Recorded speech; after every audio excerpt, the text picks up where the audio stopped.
안녕하세요. 저는 구미선이라고 합니다. 정말 큰일 날 뻔했던 제 이야기 좀 들어주세요. 남편이 떠나고 혼자가 된 지도 어느덧 10년이 흘렀습니다. 처음 몇 년은 텅 빈 집의 적막함이 뼈를 깎는 듯 아팠지만 세월은 무심하게도 그 아픔 위에 얇은 막을 겹겹이 씌워주더군요. 이제 저는 혼자인 시간에 제법 익숙해졌습니다. 아침에 일어나면 베란다 텃밭에 고추와 상추에 물을 주고 동네 한 바퀴를 천천히 산책하는 것으로 하루를 시작해요. 이웃들과 가볍게 인사를 나누고 경로당에 들러 점심을 먹고 오후에는 텔레비전 드라마를 보거나 뜨개질을 하죠. 물 흐르듯 잔잔하고 평화로운 일상입니다. 이 단조로운 일상에 유일하게 설레는 파동을 일으키는 것이 있다면 그건 바로 일주일에 한 번 아들 범석이네와 하는 영상통화였습니다. 정확히는 손주 도준이와의 통화라고 해야 맞을 거예요. 올해 7살이 된 도준이는 제게 세상 가장 큰 기쁨이자 살아가는 이유였습니다. 화면 너머로 조잘조잘 유치원에서 있었던 일을 이야기하는 아이를 보고 있노라면 온종일 쌓였던 시름이 눈 녹듯 사라지곤 했어요. 할머니, 오늘 선생님이 도준이 그림 제일 잘 그렸다고 칭찬했어요. 어머, 우리 강아지 정말. 그래서 무슨 그림 그렸어? 공룡이요. 티라노사우루스가 불 뿜는 거요. 아이는 신이 나서 자기가 그린 그림을 화면에 비춰주었고, 저는 세상에서 가장 훌륭한 작품을 보는 평론가처럼 아낌없이 칭찬을 쏟아냈습니다. 이런 소소한 대화가 제게는 그 어떤 것보다 소중했습니다. 사실 아들 내외와 자주 왕래하는 편은 아닙니다. 아들 범석이야 어릴 때부터 속 한 번 썩인 적 없는 착한 아들이지만 결혼하고 가정을 꾸린 후로는 어쩔 수 없는 거리감이라는 게 생기더군요. 게다가 며느리 미연이는 솔직히 말해 조금 어려운 상대였습니다. 나쁜 아이는 아니에요. 하지만 늘 저와 자신 사이에 보이지 않는 벽을 세우는 듯한 느낌을 받았죠. 명절이나 생신처럼 꼭 봐야 하는 날에 만나도 그녀는 늘 필요 최소한의 말만 건넸고 그마저도 서늘한 기운이 감돌았습니다. 예전에 제가 김치를 담가다 준 적이 있었는데 고맙다는 말 대신 어머니, 저희 이제 김치 사 먹어요. 그게 더 편해서요라고 말하던 순간의 공기를 저는 아직도 잊을 수가 없습니다. 그 후로는 괜한 오지랖을 부리지 않으려 무던히 애를 썼습니다. 아들 가정을 존중하고 그들의 삶에 불필요한 참견을 하는 늙은이가 되고 싶지는 않았으니까요. 그래서 도준이와의 영상통화는 제게 허락된 유일한 소통 창구이자 위안이었습니다. 그런데 그날따라 이상했습니다. 평소 같으면 통화 시간이 한참 지났는데도 연락이 오지 않았어요. 제가 먼저 전화를 걸자 한참 만에야 며느리가 받더군요. 여보세요. 아가, 나다. 도준이 아직 안 왔니? 아니요, 와 있어요. 목소리가 평소보다 더 차갑고 날카롭게 느껴졌습니다. 뭔가 좋지 않은 일이 있었나 싶어 조심스럽게 물었죠. 혹시 무슨 일 있어? 목소리가 안 좋네. 아니요, 별일 없어요. 도준이 바꿔드릴게요. 제 질문을 자르듯 말을 끊고는 잠시 후 화면에 도준이의 얼굴이 나타났습니다. 하지만 아이의 표정이 영 좋지 않았어요. 평소처럼 밝게 웃으며 제잘거리는 대신 입을 꾹 다물고 제 눈치를 살피는 듯 했습니다. 도준아, 우리 강아지. 오늘 유치원 잘 다녀왔어? 네. 오늘도 선생님한테 칭찬받았어? 아니요. 단답형의 대답만 돌아왔습니다. 아이의 얼굴에 수심이 가득했어요. 분명 무슨 일이 있는 게 틀림없었습니다. 저는 짐짓 밝은 목소리로 다시 물었습니다. 왜 그래, 도준이? 할머니한테 뭐 서운한 거 있어? 아이는 대답 대신 고개를 푹 숙였습니다. 그 순간 화면 밖에서 며느리의 짜증 섞인 목소리가 희미하게 들려왔습니다. 똑바로 안 해? 할머니한테 예쁘게 말씀드려야지. 그 말에 도준이의 어깨가 움찔하는 것을 저는 똑똑히 보았습니다. 아이는 겁먹은 눈으로 저를 올려다보더니 거의 속삭이듯 작은 목소리로 말했어요. 할머니. 응, 도준아. 말해봐. 엄마 아빠가 어제 밤새 싸웠어요. 아이의 고백에 심장이 쿵 내려앉았습니다. 부부싸움이야 살다 보면 할 수도 있는 일이지만 아이가 이렇게까지 겁을 먹을 정도라면 그냥 지나칠 일이 아니었습니다. 괜찮아, 도준아. 엄마 아빠는 금방 화해하실 거야. 혹시 왜 싸우셨는지 알아? 무슨 도장이랑 서류 얘기했어요. 아빠가 오늘 아침에 출장 가셨는데 엄마가 계속 무서운 전화를 받아요. 도장, 서류, 그리고 무서운 전화. 의미를 알 수 없는 단어들이었지만 그 단어들이 합쳐져 만들어내는 불길한 기운이 제 온몸을 감쌌습니다. 뭔가 아주 크게 잘못되고 있다는 경고음이 머릿속에서 울리기 시작했어요. 제가 무어라 더 물어보려는 순간 화면이 거칠게 흔들리더니 그대로 통화가 끊어져 버렸습니다. 도준아, 도준아. 몇 번을 애타게 불렀지만 화면은 이미 까맣게 변한 후였습니다. 저는 곧바로 아들 범석에게 전화를 걸었습니다. 신호는 갔지만 받지 않았습니다. 출장 중이라 바쁜가 보다 생각하며 이번에는 며느리에게 걸었죠. 하지만 며느리는 아예 전화를 받지 않았습니다. 통화 중이 아닌데 왜 안 받지? 초조함이 밀려왔습니다. 혹시 아까 내가 이것저것 캐물어서 화가 난 건가? 별의별 생각이 다 들었습니다. 아닐 거야. 그냥 부부싸움 좀 하고 애 앞에서 괜히 날카로운 모습 보인 게 민망해서 전화를 피하는 거겠지. 애써 그렇게 생각하려 했지만 도준이의 겁먹은 얼굴과 도장, 서류라는 단어가 머릿속을 떠나지 않았습니다. 무슨 서류기에 부부가 밤새 싸우고 아이가 겁에 질릴 정도란 말인가요? 저는 거실을 몇 바퀴나 서성이다 결국 자리에 주저앉았습니다. 심장이 불안하게 쿵쾅거렸어요. 가봐야 한다. 마음속에서 하나의 목소리가 단호하게 말했습니다. 하지만 다른 목소리가 곧바로 반박했죠. 가서 뭘 어쩌려고? 괜히 오지랖 부린다고 며느리한테 미움만 살 거야. 아들 보기에도 민망한 일이고. 저는 갈등했습니다. 제가 지금껏 지켜온 원칙, 아들 가정에 대한 불간섭의 원칙을 깨고 싶지 않았어요.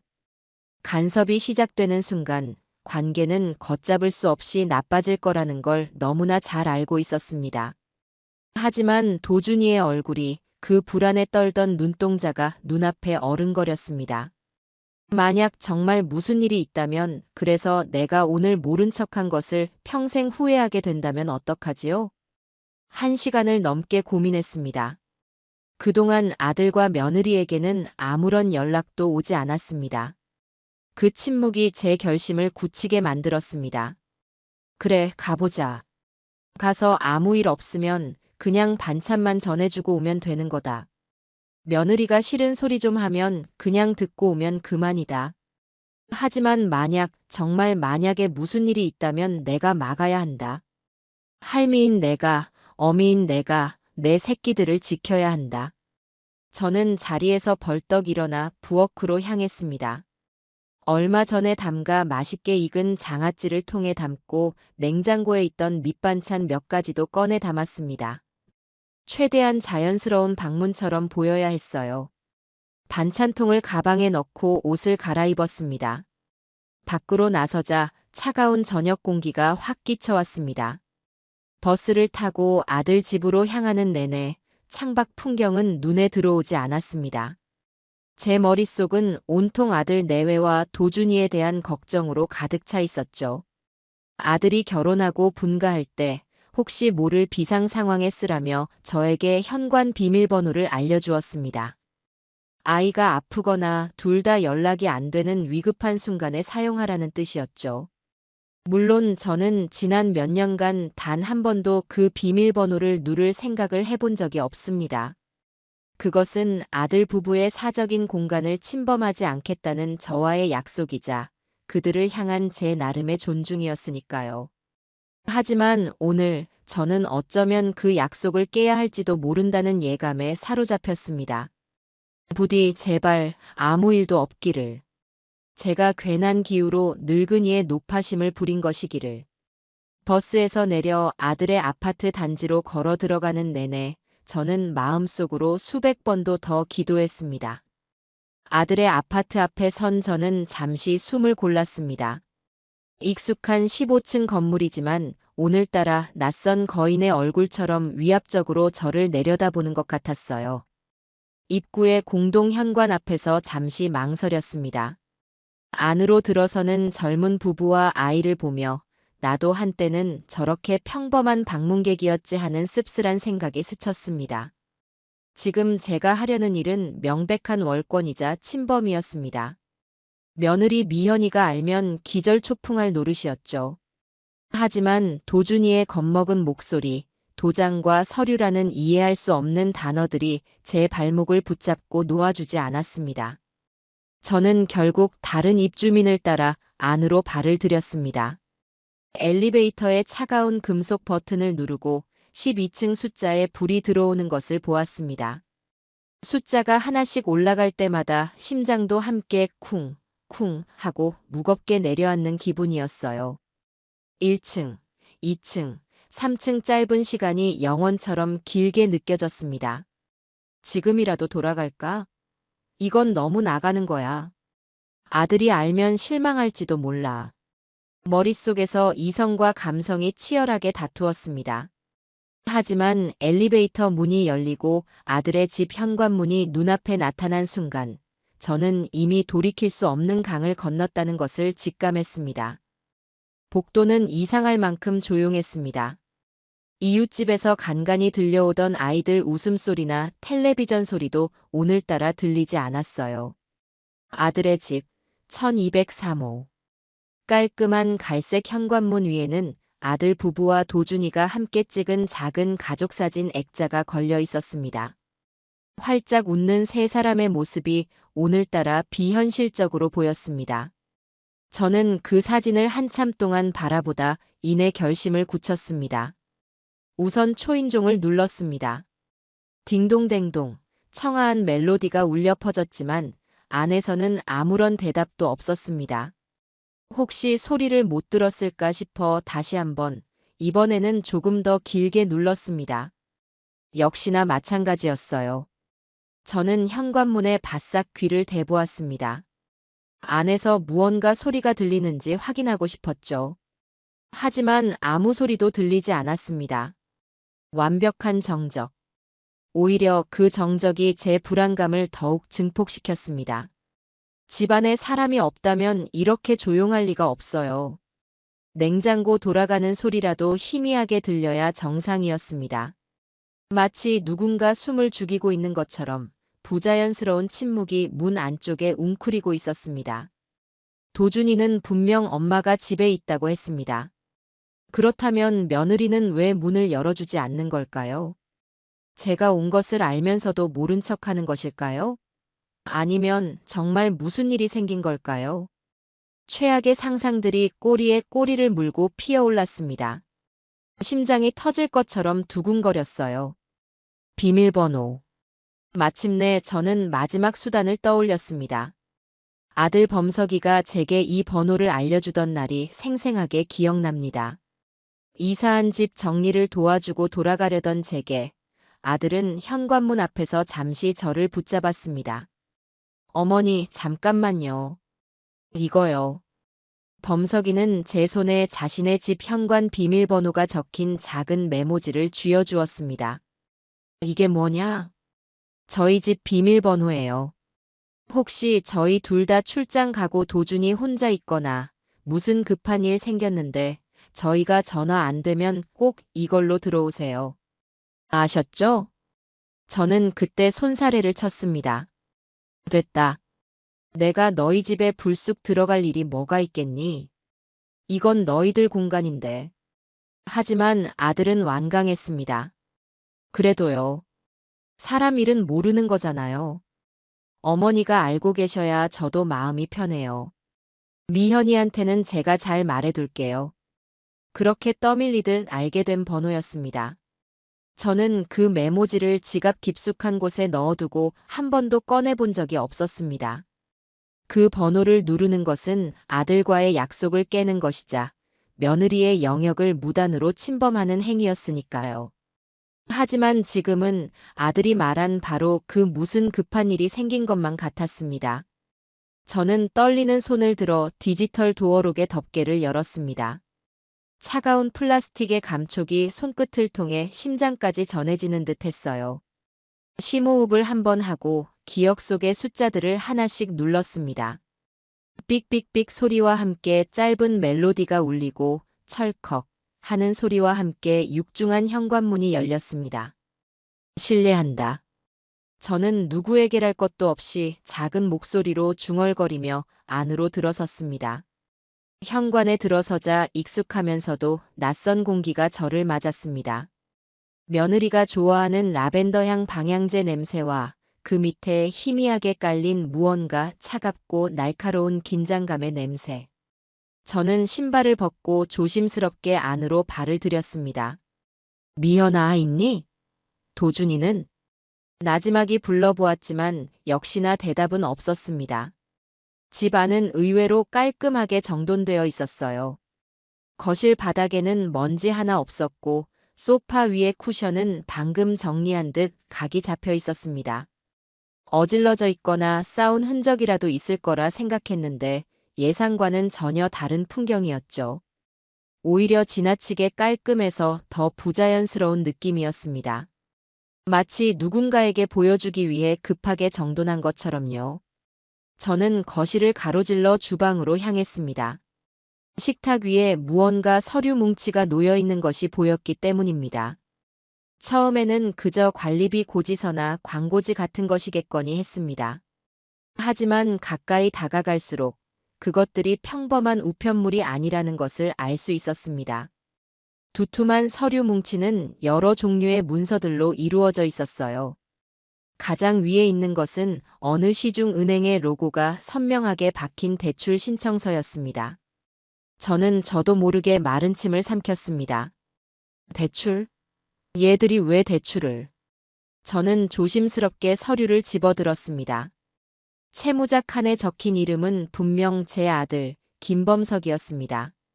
그런데 대출 금액을 확인한 순간 저는 제 눈을 의심하지 않을 수 없었습니다. 억 단위의 숫자. 아파트 한 채를 살 수 있을 법한 거액이었습니다. 범석이가 이런 큰 대출을 받을 이유가 없었습니다. 대기업 과장으로 월급도 적지 않았고 이 집도 부모님 도움 없이 둘이서 모은 돈으로 장만한 누구보다 알뜰하고 성실한 아이였으니까요. 심장이 쿵쾅거리기 시작했습니다. 이건 정상이 아니었어요. 저는 떨리는 손으로 다음 장을 넘겼습니다. 아들의 이름으로 발급된 인감증명서와 주민등록등본이 보였습니다. 그리고 그 아래 제 심장을 철렁하게 만든 결정적인 문서가 있었습니다. 위임장. 대출에 관한 모든 권한을 아내인 써미현에게 위임한다는 내용이 적혀 있었고 그 아래에는 제 아들의 이름과 함께 선명한 인감 도장이 찍혀 있었습니다. 순간 머릿속이 하얘졌습니다. 저는 범석이의 인감 도장을 본 적이 있습니다. 결혼하고 독립하면서 이제 한 집안의 가장이라며 으쓱대며 파왔던 도장이었죠. 나무의 결이 살아있는 단단하고 묵직한 벽조목 도장이었습니다. 그런데 위임장에 찍힌 도장은 어딘가 미묘하게 달랐습니다. 글자의 획이 조금 더 가늘고 전체적인 균형이 어설펐어요. 마치 진짜를 보고 급하게 따라 만든 것처럼요. 설마. 끔찍한 상상이 현실로 다가오는 순간이었습니다. 며느리가 아들의 도장을 위조해서 아들 몰래 거액의 대출을 받으려 하고 있다. 도준이가 말했던 도장과 서류의 의미가 이제야 명확하게 이해되었습니다. 부부가 밤새 싸웠던 이유도, 며느리가 오늘따라 유독 날카로웠던 이유도, 그리고 지금 제 전화를 피하며 문을 열어주지 않는 이유도 모든 조각이 하나의 끔찍한 그림으로 맞춰지고 있었습니다. 바로 그때였습니다. 안방 쪽에서 며느리의 목소리가 들려왔습니다. 문이 닫혀 있어 희미했지만 분명 다급하고 화가 난 목소리였어요. 그러니까 그게 아니라고 몇 번을 말해요. 거의 다 됐으니까 며칠만 더 기다려요. 자꾸 이렇게 전화하면 나도 방법 없어요. 누군가와 통화를 하는 모양이었습니다. 아마도 빚독 쪽 전화거나 혹은 이 사기 행각의 공범일지도 모를 일이었죠. 저는 저도 모르게 식탁 아래로 몸을 숨겼습니다. 지금 며느리와 마주치면 안 된다는 본능적인 경고가 울렸어요. 알았어요, 알았어. 내일 중으로 어떻게든 일부라도 보낼 테니 다시는 집으로 전화하지 마요. 알겠어요? 며느리는 신경질적으로 소리치며 전화를 끊는 듯 했습니다. 잠시 후 안방 문이 열리는 소리가 들렸습니다. 저는 숨을 죽였습니다. 쿵, 쿵, 쿵. 슬리퍼를 끈 채 거실로 걸어 나오는 발소리가 제 심장 소리처럼 크게 들렸습니다. 제발, 제발 나를 보지 못하고 그냥 지나가기를. 저는 눈을 질끈 감았습니다. 발소리는 식탁 근처에서 멈추는 듯 했습니다. 아마도 서류를 확인하려는 것이겠죠. 그리고 잠시 동안의 정적. 그 짧은 순간이 제게는 한나절처럼 길게 느껴졌습니다. 이윽고 제 머리 위에서 얼음처럼 차가운 목소리가 들려왔습니다. 어머니, 지금 거기서 뭐 하시는 거예요? 온몸의 피가 차갑게 식는 기분이었습니다. 저는 천천히 고개를 들었습니다. 저를 내려다보는 며느리의 얼굴은 경악과 분노, 그리고 당혹스러움으로 기괴하게 일그러져 있었습니다. 판도라의 상자는 그렇게 열리고야 말았습니다. 고개를 들자 저를 내려다보는 며느리 미연이의 얼굴이 시야에 가득 찼습니다. 평소에도 핏기 없이 하얗던 얼굴이 지금은 마치 밀랍 인형처럼 새하얗게 질려 있었어요. 크게 뜨인 두 눈에는 처음에는 놀라움과 당혹감이 서려 있다가 이내 제가 식탁 위의 서류들을 보고 있었다는 사실을 깨달은 듯 차가운 분노의 불꽃이 타오르기 시작했습니다. 그녀의 입술이 파르르 떨리고 있었죠. 어머니, 제가 지금 뭘 하고 계시냐고 여쭤봤는데요. 그녀의 목소리는 낮고 조용했지만 그 안에 담긴 날카로운 칼날 같은 저기는 숨길 수가 없었습니다. 저는 식탁 다리를 붙잡고 천천히 몸을 일으켰습니다. 다리가 후들거려 금방이라도 주저앉을 것 같았지만 여기서 약한 모습을 보이면 안 된다고 생각했어요. 저는 제 아들과 손주를 대신해 이곳에 온 것이니까요. 너가 먼저 대답해야 할 것 같구나. 이 서류들은 대체 뭐냐? 저는 애써 침착함을 유지하며 식탁 위의 대출 서류를 턱으로 가리켰습니다. 제 시선이 서류로 향하자 미연이의 눈동자가 세차게 흔들렸습니다. 그녀는 자기도 모르게 한 걸음 뒤로 물러서며 마치 제가 괴물이라도 되는 양저를 쳐다보았습니다. 어떻게 들어오셨어요? 제가 문을 잠갔는데. 범석이가 알려준 비밀번호로 들어왔다. 전화를 아무도 받지 않고 도준이는 겁에 질려 있고 어미로서 할미로서 와보지 않을 수가 없더구나. 제 말에 미현이는 잠시 할 말을 잃은 듯 입을 뻐끔거렸습니다. 범석이가 제게 비밀번호를 알려줬다는 사실은 전혀 몰랐던 모양입니다. 하지만 그 당황도 잠시였어요. 그녀는 이내 전열을 가다듬고 다시 공격적인 태세를 취했습니다. 비밀번호를 안다고 남의 집에 이렇게 함부로 들어오시는 게 말이 돼요? 이건 명백한 주거침입이에요. 어머니가 뭔데 저희 부부 일에 끼어드세요? 너희 부부 일? 아들 몰래 아들 도장까지 위조해서 집을 담보로 억대의 대출을 받으려는 게 이게 단순히 너희 부부의 일이냐? 이건 범죄야, 아가. 범죄라는 단어에 미현이의 얼굴이 일그러졌습니다. 그녀는 마치 발을 밟힌 고양이처럼 날카롭게 소리쳤어요. 뭘 안다고 함부로 말씀하세요. 이건 다 우리 가족 잘 살자고 하는 일이에요. 범석 씨 월급만 가지고는 이 세상 살기 팍팍한 거 어머니는 모르세요? 그래서 제가 사업 자금 좀 마련해 보려는 건데 그걸 가지고 범죄라니요. 사업? 이게 무슨 사업이냐? 내 아들은 이 사실을 알고 있니? 범석이가 이 모든 것에 동의한 거냐고 묻고 있다. 제 일갈에 그녀는 순간 말문이 막혔습니다. 범석이가 모른다는 사실을 스스로 인정한 셈이었죠. 궁지에 몰리자 그녀의 태도는 더욱 공격적으로 변했습니다. 그녀는 갑자기 제게 달려들어 제 손에 들려있던 서류 뭉치를 낚아채려 했습니다. 내놓으세요. 어머니가 뭔데 남의 서류를 함부로 보세요. 당장 내놓으세요. 저는 서류를 가슴에 꼭 품고 물러섰습니다. 이건 제 아들의 인생이, 우리 가족의 미래가 걸린 증거였습니다. 절대로 뺏길 수 없었어요. 이거 놔라.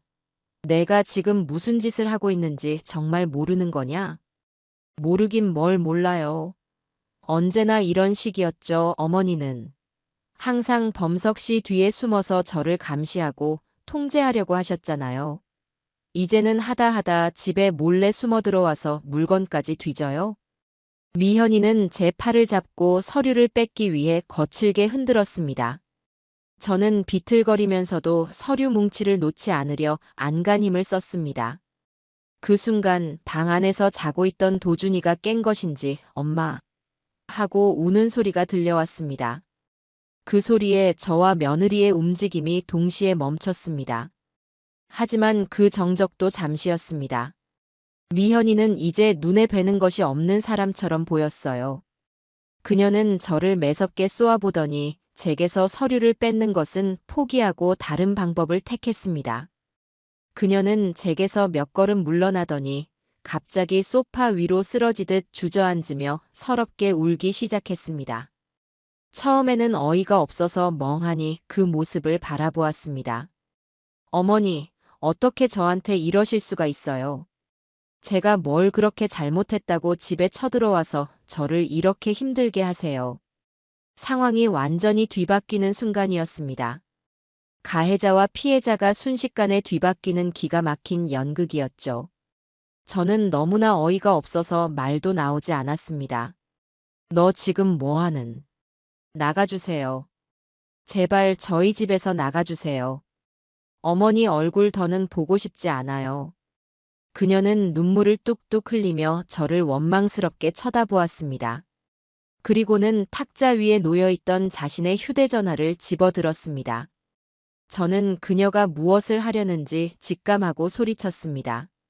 지금 뭐 하려는 거냐? 그거 내려놔. 하지만 미현이는 제 말을 무시하고 익숙하게 번호를 눌렀습니다. 112. 그녀는 수화기 너머의 누군가에게 울먹이며 말하기 시작했습니다. 그 내용은 제가 상상했던 것보다 훨씬 더 악랄하고 교묘했습니다. 네, 경찰서죠? 제가 지금 너무 무서워서요. 저희 시어머니가 저희 집에 무단으로 침입하셨어요. 저는 그 자리에 얼어붙고 말았습니다. 며느리는 정말로 경찰을 부르고 있었습니다. 자신의 죄를 덮기 위해 저를 범죄자로 만들어서라도 이 상황을 벗어나려 하고 있었던 겁니다. 네, 제가 문을 열어주지 않았는데 비밀번호를 어떻게 아셨는지 마음대로 들어오셔서 지금 집안 물건들을 다 뒤지고 계세요. 제가 그러지 말라고 했더니 저를 밀치기까지 했어요. 네, 너무 무서워요. 남편은 지금 출장 가고 없는데 아이도 깨서 울고 있고요. 제발 빨리 좀 와주세요. 기가 막혔습니다. 제가 언제 그녀를 밀었다는 말인가요?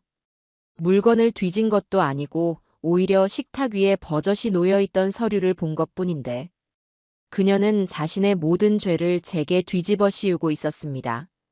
저는 저도 모르게 소리쳤습니다. 거짓말하지 마라. 너 지금 무슨 말을 하는 거야? 하지만 제 외침은 수화기 너머의 경찰에게는 들리지 않을 터였습니다. 며느리는 눈물 젖은 목소리로 주소를 말하고는 네, 기다리겠습니다. 빨리 와주세요라는 말을 끝으로 전화를 끊었습니다. 전화를 끄는 미현이는 언제 울었냐는 듯 눈물을 쓱 닦고는 저를 향해 섬뜩한 미소를 지어 보였습니다. 그 미소는 이제 당신은 끝났어라고 말하는 것 같았어요. 어머니, 이제 곧 경찰이 올 거예요. 주거 침입에 절도 미수, 그리고 저에 대한 위협까지. 혐의가 몇 개인지 모르겠네요. 지금이라도 무릎 꿇고 사과하시면 제가 경찰한테 잘 말해서 돌려보낼 수도 있어요. 어떻게 하시겠어요? 그녀는 완전히 다른 사람이 되어 있었습니다. 제가 알던 그저 조금 차갑고 쌀쌀맞던 며느리가 아니었습니다. 자신의 목적을 위해서라면 어떤 거짓말도, 어떤 악행도 서슴지 않는 무서운 괴물이 제 앞에 서 있었습니다. 저는 대답 대신 손에 쥔 서류 뭉치를 더욱 꽉 움켜쥐었습니다. 이성을 잃고 흥분해서는 안 된다. 저 여자의 계략에 말려들면 안 된다. 경찰이 오면 나는 내가 본 것과 겪은 것을 차분하게 설명해야 한다. 이 서류들이 바로 그 증거다. 너 마음대로 하거라. 경찰이 오면 누가 진짜 죄인인지 명명백백하게 밝혀지겠지. 제 단호한 대답에 미현이의 얼굴이 다시 굳어졌습니다. 그녀는 제가 그렇게 나올 줄은 몰랐다는 표정이었습니다. 잠시 후 아파트 단지 쪽에서 희미하게 사이렌 소리가 들려오기 시작했습니다. 그 소리는 점점 더 가까워졌고 저는 질끈 눈을 감았습니다. 이제 곧 폭풍이 닥칠 것입니다. 제 인생에서 가장 길고 험난한 폭풍이. 사이렌 소리가 아파트 바로 아래에서 멈추는 것이 느껴졌습니다. 잠시 후 현관문 초인종이 울렸습니다. 딩동댕동. 아까 제가 눌렀을 때와는 전혀 다른 차갑고 위압적인 소리로 들렸어요. 미현이는 기다렸다는 듯 얼굴에 다시 눈물 자국을 만들고는 흐느끼는 목소리를 장착한 채 현관문으로 향했습니다. 문이 열리고 제복을 입은 2명의 경찰관이 집 안으로 들어섰습니다. 둘 다 젊어 보였고 날카로운 눈으로 집 안을 빠르게 훑었습니다. 신고하신 분 맞으십니까? 한 경찰관이 미연에게 묻자 그녀는 금방이라도 쓰러질 것처럼 비틀거리며 경찰의 팔을 붙잡았습니다. 네, 맞아요. 경찰관님, 와주셔서 정말 감사합니다. 너무 무서웠어요. 그녀의 연기는 실로 대단했습니다. 할리우드의 어떤 배우도 저렇게 실감나게 연기하지는 못할 거예요.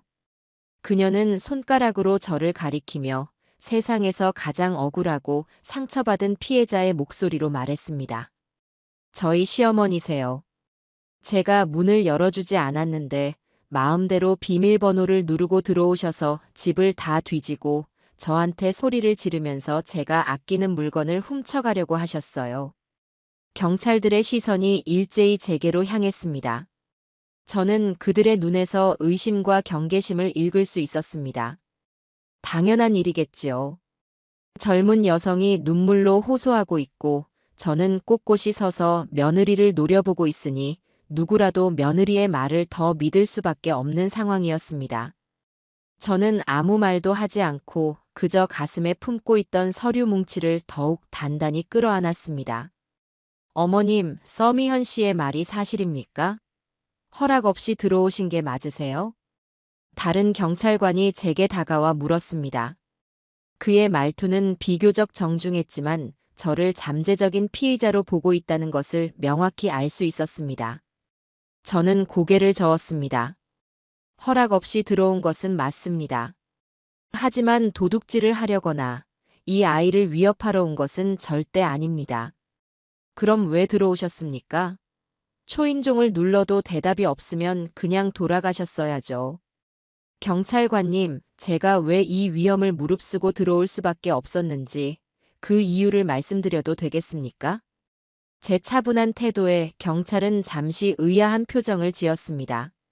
미현이는 옆에서 계속 훌쩍이며 중얼거렸어요. 거짓말이에요.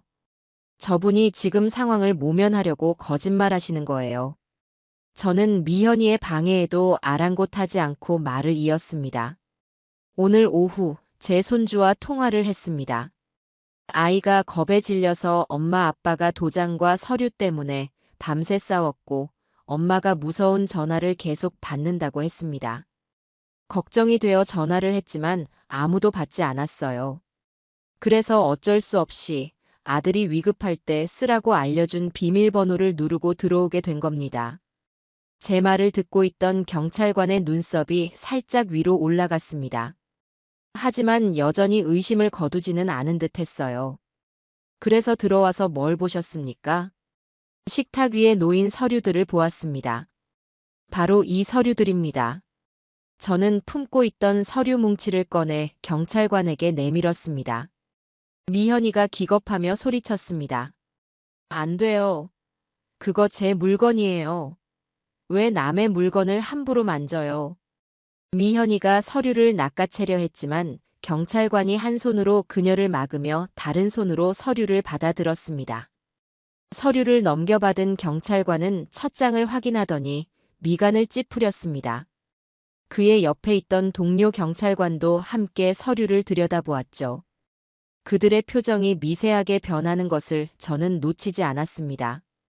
김범석 씨 명의의 대출 신청서 금액이 상당하네요.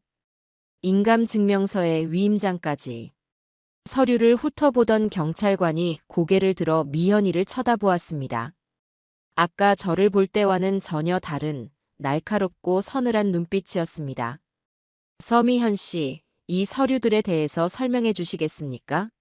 남편분께서 이 대출에 대해 알고 계신 겁니까? 미현이는 당황한 기색이 역력했습니다. 그녀는 눈을 이리저리 굴리며 변명을 늘어놓기 시작했어요. 그건 저희가 사업 자금이 좀 필요해서요. 남편도 물론 동의한 일이에요. 그런데 어머니께서 이걸 보시고는 오해를 하셔서 저희가 큰 빚이라도 지는 줄 알고 이렇게 난리를 피우시는 거예요. 남편분께서 동의하셨다고요? 그렇다면 이 위임장의 인감도 남편분 것이 맞습니까? 네. 그럼요. 당연히 맞죠. 미현이는 너무나도 자신만만하게 대답했습니다. 바로 그 순간이 그녀가 파놓은 함정에 스스로 빠져드는 순간이었습니다. 저는 조용히 입을 열었습니다. 경찰관님, 죄송하지만 제 아들 범석이와 직접 통화를 한번 해보시면 안 되겠습니까? 지금 출장 중이라 아마 전화를 받을 겁니다. 아들이 이 모든 사실을 알고 있는지, 저 도장이 정말 자기 것이 맞는지 직접 확인해 보시는 게 가장 빠를 것 같습니다. 제 제안에 미현이의 얼굴이 새하얗게 질렸습니다. 어머니. 하고 외치는 그녀의 목소리가 비명처럼 들렸습니다. 경찰관은 잠시 저와 미현이를 번갈아 쳐다보더니 이내 고개를 끄덕였습니다. 네, 어머님 말씀이 합리적이네요. 서미현 씨, 남편분 연락처 좀 알려주시겠습니까? 경찰관이 휴대전화를 꺼내 들자 미연이는 거의 패닉 상태에 빠졌습니다. 왜 전화를 해요? 저희 부부 일이잖아요. 이건 저희가 알아서 할 문제예요. 서미현 씨, 협조해 주십시오. 이게 정말 부부 사이의 일인지 아니면 다른 문제인지 저희는 확인해야 할 의무가 있습니다. 경찰의 단호한 말에 미연이는 더 이상 버틸 수 없었습니다. 그녀는 떨리는 손으로 마지못해 남편의 번호를 알려주었습니다. 경찰관은 스피커폰으로 전환한 채 전화를 걸었습니다. 몇 번의 신호음 끝에 범석이의 목소리가 들려왔습니다. 여보세요? 네, 김범석 씨 되십니까? 저는 경찰입니다. 네, 경찰이요? 무슨 일이시죠? 아들의 당황한 목소리가 스피커를 통해 집안에 울려 퍼졌습니다. 다름이 아니라 부인 되시는 서미현 씨와 관련해서 몇 가지 확인할 것이 있어 전화드렸습니다. 혹시 최근에 은행에서 억 단위의 주택담보대출을 신청하신 사실이 있으십니까? 네. 대출이요? 금시초문인데요. 제가 왜 대출을 받습니까? 아들의 단호한 대답이 나오는 순간 미연이의 다리가 풀린 듯 그 자리에 주저앉았습니다. 모든 것이 끝났다는 것을 그녀도 직감한 것이겠죠.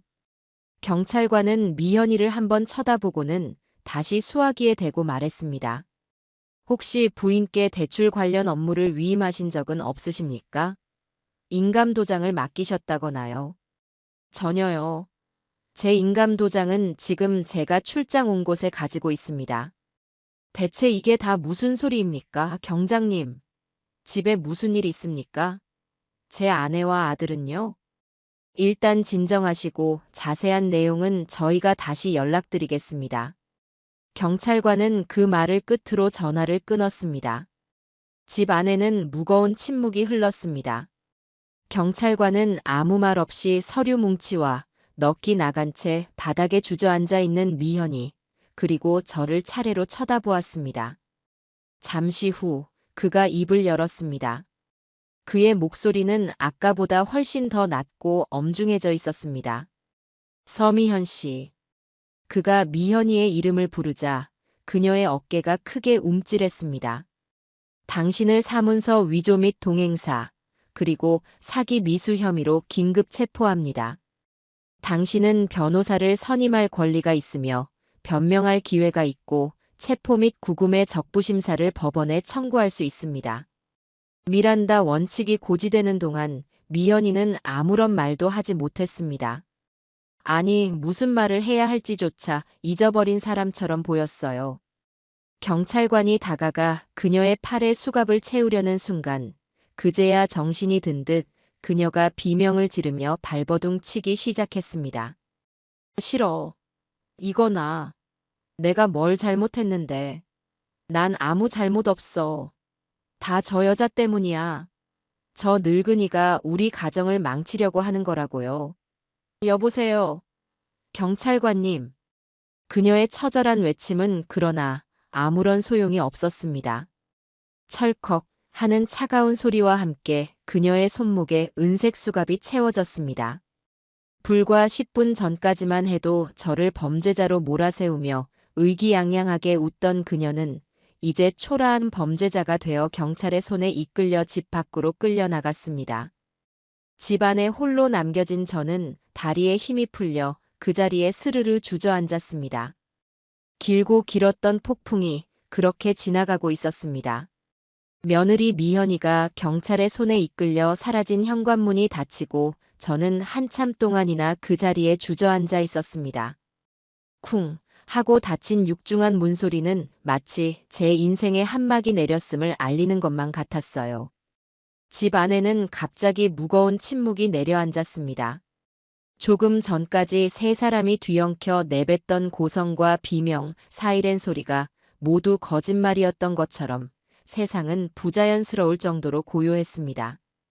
하지만 공기 중에는 여전히 보이지 않는 파편들이 떠다니는 듯했어요. 분노와 배신, 경악과 슬픔 같은 감정의 잔해들이 제 폐부 깊숙이 박혀 숨을 쉴 때마다 날카롭게 저를 찔렀습니다. 저는 멍하니 거실을 둘러보았습니다. 깔끔하게 정돈되었던 공간은 짧은 시간 동안 아수라장이 되어 있었습니다. 미현이가 저와 몸싸움을 벌이다 떨어뜨린 쿠션이 바닥에 나뒹굴고 있었고 식탁 위에는 모든 사건의 원흉인 대출 서류 뭉치가 위태롭게 펼쳐져 있었습니다. 마치 끔찍한 재앙이 핥히고 지나간 흔적처럼 모든 것이 생생하고 끔찍했습니다. 저는 이 모든 상황이 현실이라는 것을 받아들이기가 너무나 힘들었어요. 어쩌다 우리 가족이 어쩌다 이 지경까지 오게 된 걸까요? 제가 조금 더 일찍 며느리의 이상한 낌새를 눈치챘더라면, 제가 아들에게 조금 더 관심을 가졌더라면 이런 끔찍한 일은 막을 수 있지 않았을까요? 후회와 자책이 파도처럼 밀려왔습니다. 그때였습니다. 안방 쪽에서 아주 작은 흐느낌이 들려왔습니다. 흐윽, 엄마. 그 소리에 저는 정신이 번쩍 들었습니다. 도준이. 제가 가장 먼저 챙겨야 할 제 손주, 도준이를 깜빡 잊고 있었습니다. 저는 저도 모르게 벌떡 일어나 안방으로 향했습니다. 조금 전의 무력감과 슬픔은 온데간데 없고 저 아이를 지켜야 한다는 생각만이 제 머리를 가득 채웠습니다. 방문은 살짝 열려 있었습니다. 저는 조심스럽게 문을 열고 안으로 들어섰습니다. 방 안은 어두웠고 아이는 침대 위 이불을 머리끝까지 뒤집어 쓴 채 작은 몸을 떨고 있었습니다. 이불이 규칙적으로 작게 들썩이는 것으로 보아 아이는 소리 죽여 울고 있는 것이 분명했습니다. 제 심장이 갈기갈기 찢어지는 것 같았어요. 어른들의 추악한 싸움이 저 어린 것에게 얼마나 큰 공포와 상처를 주었을까요? 저는 침대 곁으로 다가가 조심스럽게 이불 위를 쓸어주었습니다.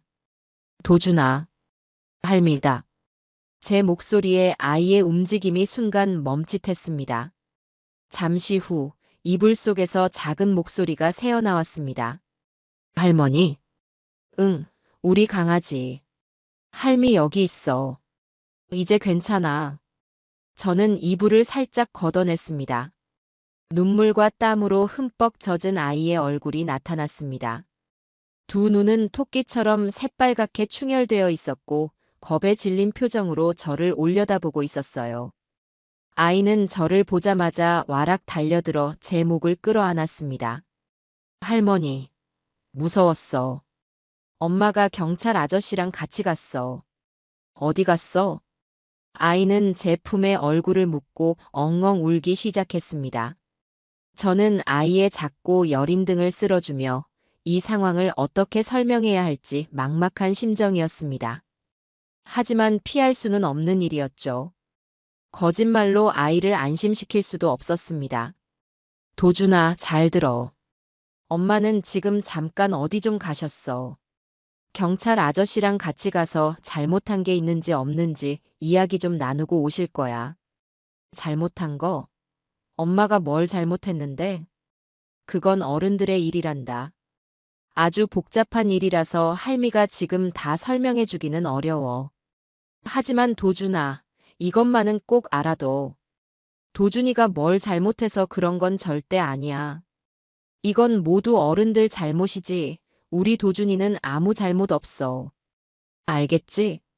아이는 제 말을 다 이해하지는 못하는 듯 했지만 울음을 그치고 저를 물끄러미 바라보았습니다. 저는 아이의 눈물을 닦아주며 다시 한번 힘주어 말했습니다. 그리고 이제 할미가 도준이 곁에 꼭 있을 거야. 아빠도 곧 오실 거고. 그러니까 아무 걱정하지 마. 응. 아이는 그제야 고개를 작게 끄덕였습니다. 저는 아이를 품에 안은 채 한참 동안 등을 토닥여 주었습니다. 아이의 규칙적인 숨소리가 제 어깨에 닿아왔습니다. 아이는 울다 지쳐 제 품에서 잠이 든 모양이었습니다. 저는 잠든 아이를 조심스럽게 침대에 눕히고 밖으로 나왔습니다.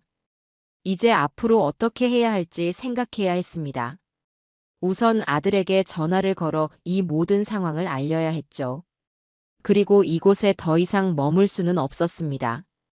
이 집은 곧 낯선 사람들에게 넘어가거나 혹은 빚쟁이들이 들이닥칠지도 모르는 위험한 공간이 되어버렸으니까요. 저는 먼저 서랍을 열어 도준이의 옷가지 몇 개와 속옷을 챙겼습니다. 그리고 제 가방에 쑤셔 넣었죠. 집 안을 둘러보며 다른 챙길 것이 있나 살펴보았지만 딱히 눈에 들어오는 것이 없었습니다. 이 집에 있는 모든 물건들이 며느리의 거짓말로 얼룩진 것처럼 느껴져 무엇 하나 손대고 싶지 않았습니다. 저는 잠시 망설이다 아들에게 전화를 걸기 위해 휴대전화를 들었습니다. 뭐라고 말을 시작해야 할까요? 아들아, 내 아내가 경찰에 잡혀갔다.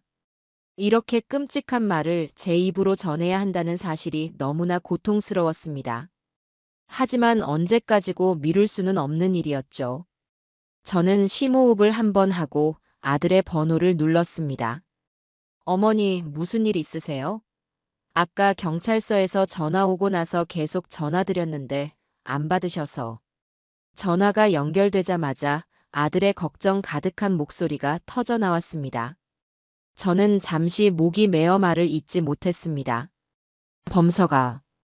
어머니, 왜 그러세요? 옆에 도준이 있어요? 미현이는요? 대체 집에 무슨 일이 있었던 거예요? 아들은 이미 반쯤 정신이 나간 상태였습니다. 저는 최대한 침착하게 조금 전 있었던 일을 설명하기 시작했습니다. 제가 집에 오게 된 이유, 식탁 위에서 발견한 서류들, 며느리와의 다툼, 그리고 그녀가 경찰에 연행되기까지의 과정을요. 제 이야기가 길어질수록 수화기 너머의 아들은 아무런 말이 없었습니다. 그저 거친 숨소리만 간간히 들려올 뿐이었죠. 모든 설명을 마쳤을 때 아들은 한참 동안이나 말이 없었습니다. 저는 아들의 이름을 나지막이 불렀습니다. 범서가 듣고 있니? 네. 듣고 있어요, 어머니. 아들의 목소리는 물에 젖은 솜처럼 무겁고 축 처져 있었습니다. 일단 도준이 데리고 저희 집으로 와 계세요. 제가 지금 바로 출발해서 그리로 갈게요. 택시 타면 금방 갈 수 있을 거예요. 그래, 알았다. 너무 서두르지 말고 조심해서 오너라. 전화를 끊고 저는 깊은 한숨을 내쉬었습니다. 이제 가장 큰 산은 넘었습니다. 하지만 앞으로 우리 가족이 넘어야 할 산은 얼마나 더 험하고 많을까요? 잠든 도준이를 업고 집을 나섰습니다. 아파트 복도를 지나 엘리베이터를 타고 1층 현관을 빠져나오는 동안 저는 누구의 얼굴도 마주치고 싶지 않아 고개를 푹 숙였습니다. 택시를 잡아 저희 집 주소를 말하고는 창밖으로 빠르게 스쳐 지나가는 풍경을 멍하니 바라보았습니다. 제 등 뒤에서 들려오는 아이의 새근거리는 숨소리만이 이 모든 것이 꿈이 아닌 현실이라는 것을 일깨워주고 있었습니다. 집에 도착해서도 막막하기는 마찬가지였습니다. 도준이를 제 방에 눕히고 저는 거실 소파에 망부석처럼 앉아 아들이 오기만을 기다렸습니다. 시간이 어떻게 흘렀는지도 모르겠습니다. 시계가 밤 10시를 넘어가고 있을 무렵 현관문 비밀번호를 누르는 소리가 들리고 문이 열렸습니다. 출장에서 막 돌아온 몰골의 아들, 범석이었습니다. 그의 모습은 처참했습니다. 잘 다려 입었을 셔츠는 구깃구깃했고 머리는 마구 헝클어져 있었습니다. 무엇보다 저를 아프게 한 것은 그의 눈이었습니다. 총기를 잃고 텅 비어버린 눈. 마치 영혼이 빠져나간 사람처럼 그는 현관에 서서 저를 한참 동안 바라보기만 했습니다. 어머니. 그는 신발도 벗지 않은 채 거실로 비틀거리며 걸어 들어왔습니다. 그리고는 제 앞에 힘없이 무릎을 꿇었습니다. 어머니, 죄송합니다. 제가 다 잘못했습니다. 죄송합니다. 아들은 제 무릎에 얼굴을 묻고 아이처럼 흐느끼기 시작했습니다. 저는 차마 아들을 뿌리치지 못하고 그저 마른 손으로 아들의 등을 쓸어주었습니다. 아들의 뜨거운 눈물이 제 무릎을 적셔왔습니다. 일어나거라. 이게 왜 너의 잘못이냐? 일어나. 아니에요. 제 잘못이에요. 제가 미현이한테 조금만 더 신경 썼더라면 아니, 뭔가 이상하다는 걸 알면서도 제가 외면했어요, 어머니. 회사 일이 바쁘다는 핑계로, 싸우기 싫다는 핑계로 제가 제 가정을 외면했어요. 그 대가를 지금 우리 도준이랑 어머니가 치르고 계신 거잖아요. 아들은 고개를 들고 저를 보았습니다. 그의 얼굴은 눈물과 콧물, 그리고 깊은 죄책감으로 범벅이 되어 있었습니다. 제가 한심하죠, 어머니. 제 아내가 제 이름으로 사기를 치고 다닐 동안 저는 아무것도 모르고 있었어요. 제 아들이 엄마 아빠 싸우는 소리에 겁에 질려 떨고 있을 동안 저는 출장 가서 일이나 하고 있었고요. 제가 아버지로서도 남편으로서도 그리고 아들로서도 다 빵점짜리예요. 저는 그런 아들을 더 이상 볼 수가 없어 고개를 돌렸습니다. 아들은 한참을 더 울며 자신의 어리석음과 무심함을 자책했습니다. 그가 울음을 그쳤을 때 저는 조용히 입을 열었습니다. 이미 벌어진 일이다. 이제 와서 후회하고 자책만 하고 있을 수는 없어. 정신 차려야지. 너는 이제 도준이 아빠잖니. 제 말에 아들은 번쩍 고개를 들었습니다. 네, 어머니. 정신 차릴게요. 이제부터라도 제가 다 책임져야죠.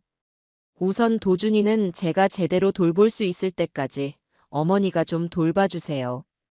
그리고 저는 내일 당장 변호사부터 만나보겠습니다. 이혼 소송도 준비해야 하고 미연이 문제도 어떻게든 해결해야죠. 그의 텅 비었던 눈에 아주 작은 불씨 같은 것이 되살아나고 있었습니다. 그것은 아마도 아들을 지켜야 한다는 아버지로서의 책임감일 것입니다. 저는 조용히 고개를 끄덕였습니다. 그래, 그렇게 하거라. 여긴 걱정 말고 너 일부터 수습해.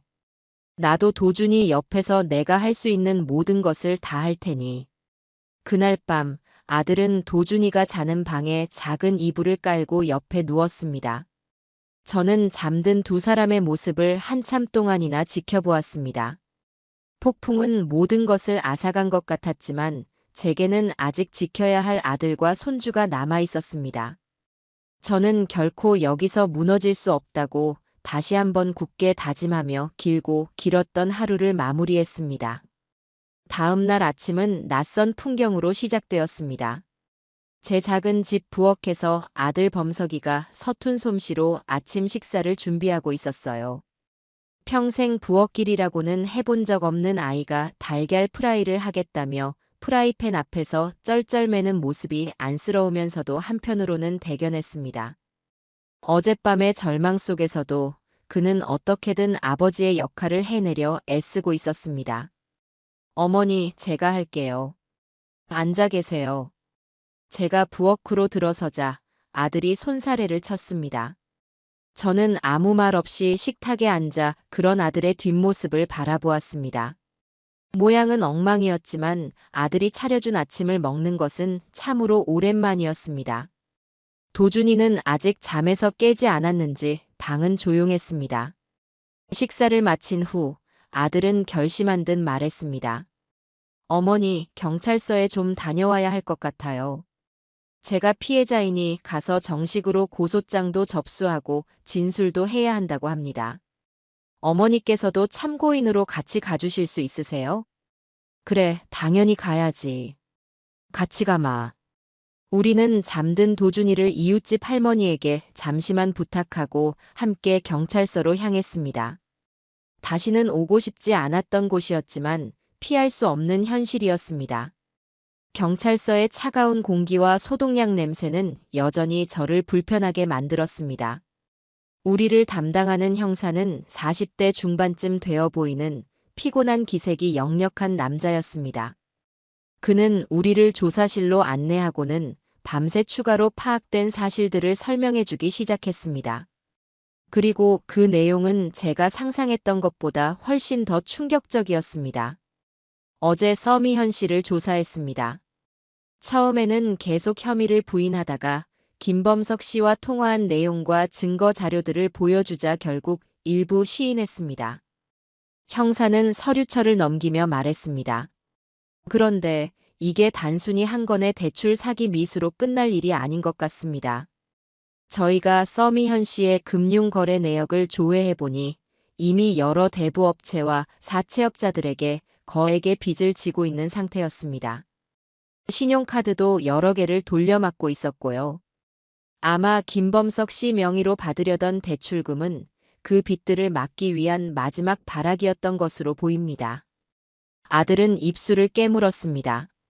자신의 아내가 그런 끔찍한 빚더미에 올라앉아 있었다는 사실을 전혀 몰랐다는 자괴감이 그의 얼굴을 스쳐 지나갔습니다. 형사의 이야기는 거기서 끝나지 않았습니다. 그리고 더 큰 문제가 있습니다. 어젯밤부터 서미현 씨에게 사기를 당했다는 다른 피해자들이 속속 나타나고 있습니다. 다른 피해자들이요? 그게 무슨 말씀이십니까? 아들이 되물었습니다. 서미현 씨가 주변 지인들을 상대로 일종의 개를 운영했던 것 같습니다. 고수익을 보장한다며 투자를 유도하는 방식이었죠. 처음 몇 달간은 약속한 이자를 꼬박꼬박 지급하며 신용을 쌓다가 목돈이 모이자 그대로 잠적하려던 참이었던 것 같습니다. 일종의 폰지 사기, 즉 돌려막기 수법이죠. 피해자만 지금까지 확인된 바로 대여섯 명이고 피해 금액도 수억대에 이릅니다. 저는 제 귀를 의심했습니다. 며느리가 그저 철없고 씀씀이가 해픈 줄만 알았던 미연이가 그렇게 치밀하고 악랄한 사기꾼이었다니. 아들은 더 이상 말을 잇지 못하고 마른 세수만 반복했습니다.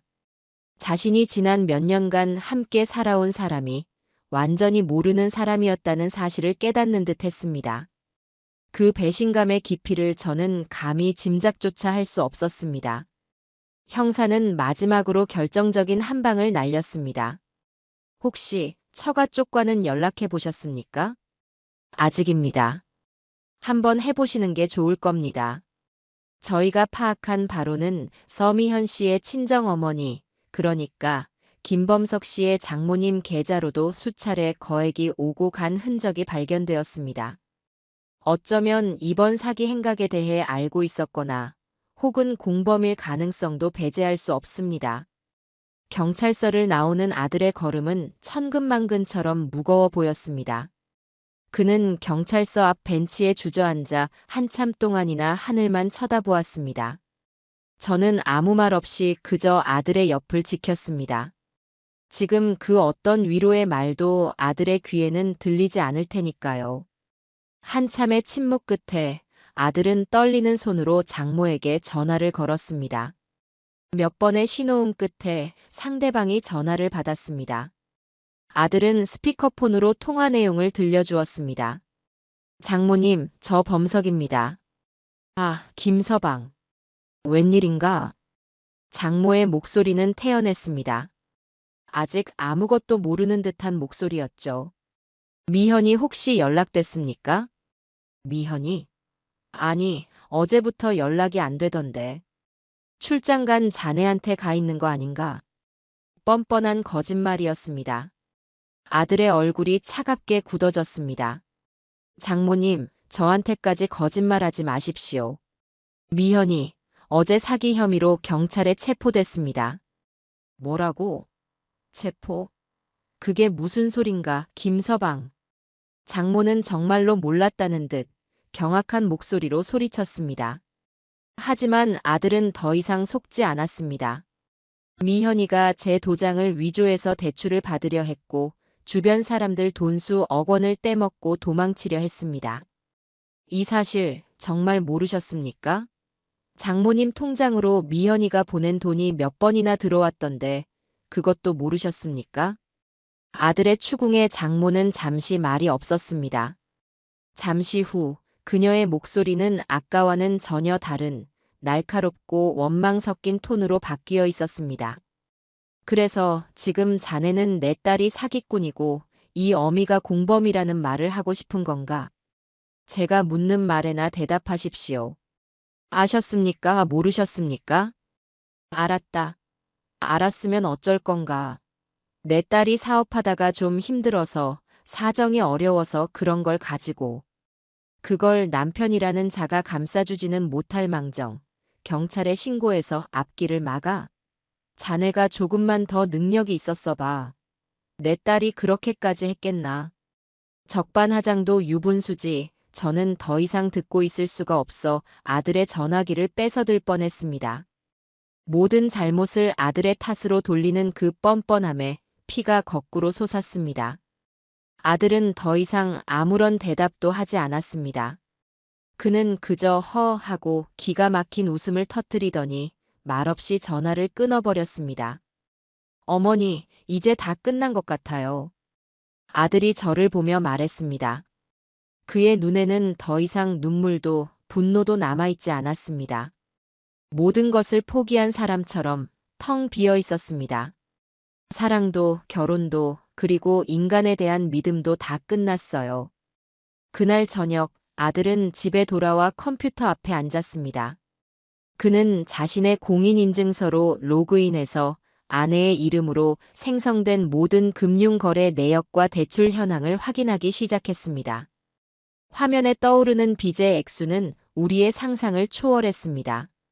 제1금융권은 물론 저축은행, 대부업체, 심지어는 이름 모를 사채까지. 빚은 눈덩이처럼 불어나 있었습니다. 아들이 힘들게 장만했던 아파트는 이미 담보로 잡혀 경매에 넘어갈 위기였고 아들의 이름으로 된 마이너스 통장은 한도 끝까지 채워져 있었습니다. 모든 것을 확인한 아들은 아무 말 없이 의자에 등을 기댔습니다. 그는 마치 폭격을 맞은 폐허처럼 완전히 무너져 내린 얼굴이었습니다. 서미현이라는 여자는 지난 몇 년간 우리 가족의 기둥을 조금씩 아주 치밀하게 갉아먹고 있었던 겁니다. 그리고 마침내 어제 그 기둥이 완전히 무너져 내린 것이었죠. 저는 아들의 어깨에 조용히 손을 얹었습니다. 지금 제가 할 수 있는 일은 그저 그의 곁에 함께 있어주는 것 뿐이었습니다. 절망의 밤이 지나고 우리는 잿더미 위에서 다시 하루를 시작해야 했습니다. 아들 범석이는 날이 밝자마자 변호사 사무실과 은행을 오가며 사태를 수습하기 위해 동분서주했습니다. 그의 얼굴에는 피곤한 기색이 역력했지만 어제처럼 모든 것을 포기한 듯한 무력감은 보이지 않았습니다. 오히려 어떻게든 이 상황을 해결하고 다시 일어서겠다는 단단한 의지가 엿보였죠. 저는 그런 아들이 안쓰러우면서도 대견했습니다. 저는 제가 할 수 있는 일을 했습니다. 아침 일찍 일어나 아들과 손주가 먹을 밥을 짓고 따뜻한 국을 끓였습니다. 아들이 밖에서 힘든 싸움을 하는 동안 저는 이 작은 집을 안전하고 평온한 안식처로 만들어야 한다고 생각했어요. 그가 지쳐 돌아왔을 때 기댈 곳이 있다는 안정감을 주고 싶었습니다. 하지만 평온을 되찾기까지는 시간이 더 필요해 보였습니다. 특히 손주 도준이의 상태가 제 마음을 무겁게 짓눌렀습니다. 그날의 충격 이후 아이는 눈에 띄게 말이 없어졌어요. 예전처럼 유치원 이야기를 제잘거리지도 않았고 좋아하던 공룡 장난감을 가지고 놀지도 않았습니다.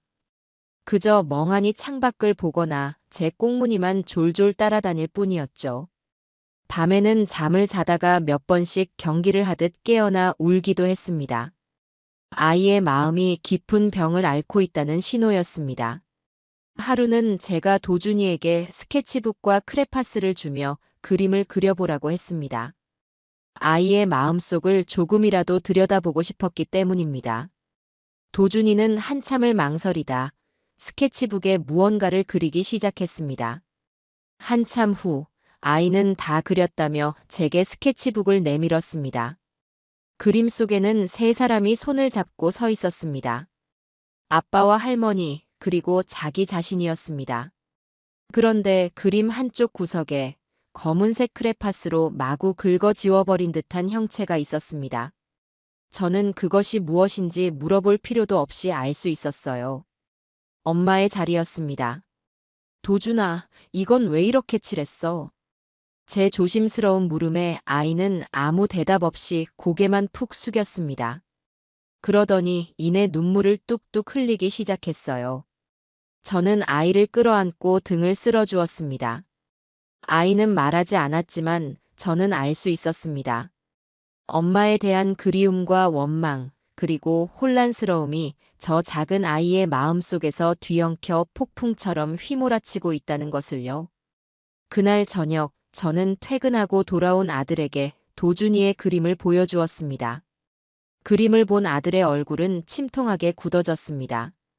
범서가, 도준이 상담을 좀 받아봐야 할 것 같다. 이대로 두면 아이 마음에 큰 상처가 남을 거야. 네, 어머니. 저도 그렇게 생각해요. 제가 너무 제정신이 없어서 아이를 제대로 살피지 못했네요. 내일 당장 아동심리 상담센터를 알아보겠습니다. 아들은 자신의 뺨을 거칠게 쓸어내렸습니다. 깊은 자책감이 그의 표정에 어려 있었죠. 그날 이후 아들은 눈에 띄게 달라지기 시작했습니다. 그는 자신의 상처를 돌보는 것보다 아들의 상처를 먼저 보듬어야 한다는 것을 깨달은 듯 했습니다. 아들은 다니던 회사에 사정을 이야기하고 한동안 재택 근무를 할 수 있도록 허락을 받았습니다. 그는 칼같이 정시에 일을 마치고 남는 시간에는 온전히 도준이에게 집중했습니다. 평생 해본 적 없던 요리를 하겠다며 부엌에서 땀을 뻘뻘 흘리기도 했고 인터넷을 뒤져가며 아이와 함께 할 수 있는 놀이를 찾아내기도 했습니다. 처음에는 모든 것이 서툴렀습니다. 아들이 만든 음식은 짜거나 싱거웠고 그가 시도하는 놀이는 어색하기 짝이 없었죠. 하지만 중요한 것은 결과가 아니었습니다. 아빠가 자신을 위해 노력하고 있다는 것을 도준이도 느끼고 있었던 겁니다. 아들이 엉망으로 만든 볶음밥을 도준이는 맛있다며 작은 입으로 오물오물 전부 먹어주었습니다. 어색한 아빠의 농담에 아이는 오랜만에 소리를 내어 까르르 웃기도 했습니다. 주말에는 셋이서 함께 가까운 공원으로 나들이를 갔습니다. 우리는 돗자리를 펴고 앉아 제가 싸온 김밥을 먹고 아들은 도준이와 함께 공을 차며 놀아주었습니다. 햇살 아래에서 뛰노는 두 사람의 모습을 보며 저는 눈시울이 뜨거워지는 것을 느꼈습니다. 잃어버린 것이 너무나 많았지만 우리는 이렇게 조금씩 새로운 가족의 형태를 만들어가고 있었습니다. 상처 입은 세 사람이 서로의 상처를 보듬어 안으며 아주 천천히 하지만 단단하게 다시 일어서고 있었던 겁니다. 물론 현실의 문제들이 사라진 것은 아니었습니다. 아들은 틈틈이 변호사와 통화하며 이혼 소송과 재산 문제를 처리해야 했고 며느리의 사기 사건 피해자들에게도 어떻게든 성의를 보여야 했습니다. 그 과정은 고통스럽고 험난했지만 아들은 더 이상 혼자가 아니었습니다. 제가 있었고 도준이가 있었으니까요. 어느 날 저녁 모든 일을 마치고 거실에 지쳐 앉아 있는 아들에게 도준이가 다가가 작은 손으로 아빠의 어깨를 주물러 주었습니다. 아빠, 힘내세요. 도준이가 있잖아요. 그 작은 위로의 말 한마디에 굳건해 보였던 아들의 눈시울이 결국 붉어졌습니다. 그는 아이를 꼭 끌어안고 한참 동안이나 말이 없었습니다. 저는 그런 두 사람의 모습을 조용히 지켜보았습니다. 잿더미 속에서도 희망은 이렇게 작은 풀씨처럼 피어나고 있었습니다. 우리 가족은 분명 괜찮아질 겁니다. 시간이 조금 걸릴지라도 우리는 분명 다시 행복해질 수 있을 거라고 저는 굳게 믿었습니다. 시간은 강물처럼 흘렀습니다. 며느리 미현이가 구속되고 아들 범석이와 손주 도준이가 저희 집에 들어와 산 지도 어느덧 계절이 두어 번 바뀌었죠. 그동안 우리 세 식구는 상처 입은 짐승처럼 서로를 하차주며 위태로운 일상을 조금씩 단단하게 다져나갔습니다. 범석이는 낮에는 변호사를 만나고 은행을 뛰어다니며 무너진 재정을 바로 세우려 애썼고 저녁에는 좋은 아버지가 되기 위해 도준이와 씨름했습니다. 저는 그런 두 사람의 든든한 울타리가 되어주기 위해 매일 밥을 짓고 집을 쓸고 닦았습니다. 그러던 어느 날 범석이의 변호사로부터 전화 한 통이 걸려왔습니다. 구치소에 있는 미현이 측 변호사가 합의를 제안해왔다는 것이었죠. 내용은 기가 막혔습니다. 범석이가 사기 혐의에 대한 고소를 일부 취하하고 재판부의 선처를 호소하는 탄원서를 써준다면 위자료 없이 깔끔하게 이혼에 합의해주겠다는 것이었습니다. 자신의 죄를 조금이라도 가볍게 하기 위해 아들과의 이혼을 거래의 수단으로 삼으려는 속셈이었죠. 어떻게 할까, 어머니? 저녁 식사를 마친 후 범석이가 지친 얼굴로 제게 물었습니다. 그의 눈빛은 복잡하게 흔들리고 있었어요. 그 사람, 거기서도 조금도 반성하지 않는 모양이구나. 저는 혀를 차며 말했습니다. 변호사 말로는 계속 자기는 억울하다고 주장한대요. 남편이 경제적으로 무능했고 시어머니인 제가 자기를 못 살게 굴어서 스트레스 때문에 어쩔 수 없이 벌인 일이라고요. 그래서 지금이라도 범석 씨가 자기를 용서하고 선처를 호소하면 자신도 모든 걸 용서하고 이혼해주겠다고 그렇게 말했답니다. 아들은 말을 마치고 허탈하게 웃었습니다. 저 역시 기가 막혀 말이 나오지 않았습니다. 마지막 순간까지도 그녀는 모든 잘못을 남의 탓으로 돌리고 있었습니다. 자신의 죄가 얼마나 무거운지, 그 죄가 한 가정을 어떻게 파괴했는지 전혀 깨닫지 못하고 있었죠. 범석아, 이건 내가 나설 문제가 아니니 내가 결정해야 한다.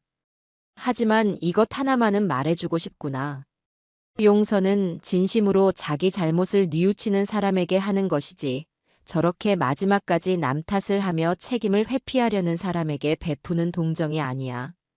그리고 너는 이제 너 혼자가 아니라 도준이 아빠다. 어떤 결정이 도준이를 위한 것인지 그것만 생각하거라. 제 말에 아들은 한참 동안이나 천장만 바라보았습니다. 잠시 후 그는 결심한 듯 자리에서 일어났습니다. 어머니, 저 잠깐 바람 좀 쐬고 올게요.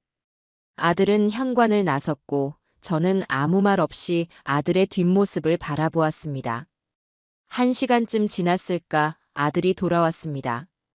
그의 얼굴은 더 이상 흔들리지 않았습니다. 단단하고 결연한 표정이었죠. 어머니, 저 결정했어요. 아들은 변호사에게 전화를 걸었습니다. 변호사님, 서미현 씨 측의 제안 거절하겠습니다. 합의는 없습니다. 법이 정한 원칙에 따라 그 사람이 지은 죄에 대한 대가를 온전히 치르게 할 겁니다. 탄원서요? 제가 쓸 겁니다. 하지만 그 내용은 선처를 호소하는 것이 아니라 제 아내였던 사람이 저와 제 아들, 그리고 어머니에게 어떤 짓을 저질렀는지, 그리고 얼마나 반성의 기미가 없는지 알리는 내용이 될 겁니다. 한 사람의 인생을, 한 가정을 망가뜨린 죄가 얼마나 무거운지 법정에서 반드시 심판받게 해주십시오. 저는 아들의 통화를 들으며 조용히 고개를 끄덕였습니다. 제 아들은 더 이상 과거에 유약하고 무른 남자가 아니었습니다. 그는 자신의 상처를 정면으로 마주하고 싸워 이겨내기로 결심한 진정한 가장이 되어 있었습니다. 그 후로 몇 달이 더 흘러 마침내 재판 날짜가 잡혔습니다. 재판이 열리는 날 아침, 저는 아들보다 먼저 일어나 정갈한 옷을 꺼내 입었습니다. 아들은 법정에 나오지 않아도 된다고 했지만 저는 가야만 했습니다. 이 모든 일의 시작을 함께 했던 제가 그 끝도 함께 지켜봐야 한다고 생각했어요. 법원은 차갑고 엄숙한 공기로 가득했습니다. 방청석에 앉아 있는 동안 제 심장은 불안하게 뛰었습니다. 잠시 후 법정 문이 열리고 피고인석으로 들어서는 미현이의 모습이 보였습니다. 수의를 입은 그녀의 모습은 제가 알던 화려하고 도도하던 모습과는 거리가 멀었습니다. 머리는 부스스했고 얼굴은 반쪽이 되어 있었죠. 하지만 저와 눈이 마주친 순간 그녀의 눈빛은 여전히 원망과 도끼로 가득 차 있었습니다. 조금의 뉘우침도 찾아볼 수 없었죠. 재판은 검사의 공소사실 낭독으로 시작되었습니다. 며느리의 사기 행각, 사문서 위조, 그리고 그로 인해 파탄에 이른 우리 가족의 이야기가 법정 안에 건조하게 울려 퍼졌습니다. 다른 피해자들의 증언도 이어졌습니다. 평생 모은 쌈짓돈을 날린 할머니, 친구라는 이름에 속아 갯돈을 떼인 주부. 그들의 눈물 어린 증언이 이어질 때마다 방청석에서는 탄식이 흘러나왔습니다. 그리고 마침내 아들 범석이가 증인석에 섰습니다. 아들은 떨리지 않는 목소리로 지난 몇 년간 아내였던 서미현이라는 사람에게 어떻게 기만당하고 배신당했는지 담담하게 증언했습니다. 저는 제 아내를 사랑했습니다. 그리고 믿었습니다. 그래서 그녀가 돈 문제로 힘들어할 때 저는 더 열심히 일해서 돈을 벌면 된다고 생각했습니다. 그녀가 제게 짜증을 낼 때 제가 더 좋은 남편이 되어주지 못해서 그런 것이라고 자책했습니다.